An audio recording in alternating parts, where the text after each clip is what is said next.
السلام علیکم۔ ہاں مانا آزمائش سخت بہت ہے، مگر اللہ نے بھی تو ہمیں مضبوطی سے تھاما ہوا ہے۔ کون کی لڑی جب فایا کون سے جڑتی ہے، تب ہر ناممکن ممکن میں بدل جاتا ہے۔ در در بھٹک لو، آخر میں جانا اللہ کے در پر ہے۔ تو جب دیتا اللہ ہے تو در در بھٹکنا کیوں منظور ہے؟ نہیں ہوتی کوئی بھی دعا رد اللہ کی بارگاہ میں۔ ارے تم سچے دل سے دعا کیا کرو اللہ سے۔ اپنی زندگی کا صرف ایک ہی اصول بنا لو، صرف اللہ کے لیے۔ جو کرو صرف اللہ کے لیے، جو دو صرف اللہ کے لیے۔ بس ایک ہی نیت کے ساتھ سب کرو، جو کر رہے ہو اللہ کے لیے۔ پھر دیکھنا اللہ کیسے ایسے مقامات سے نوازے گا تمہیں، تم نے کبھی سوچا بھی نہیں ہوگا۔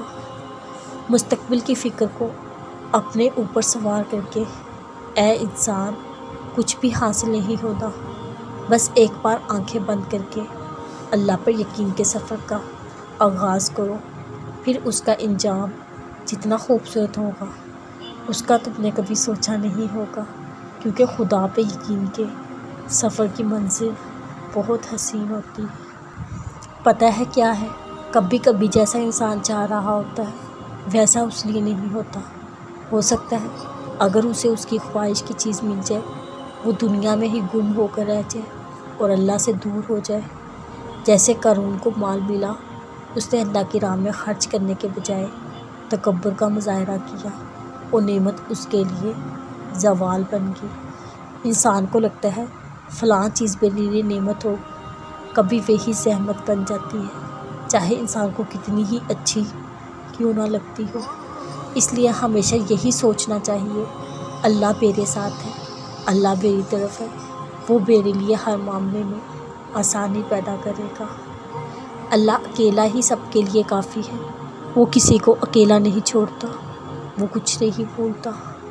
جیسا تم اللہ کو گمان کرو گے ویسا ہی پاؤ گے۔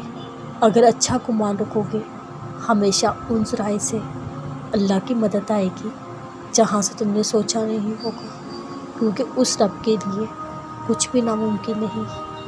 جب اللہ خود انسان سے کہہ رہا ہے بے شک میں صبر کرنے والوں کے ساتھ ہوں، تو پھر اے ابن آدم تجھے کیسی پریشانی ہے؟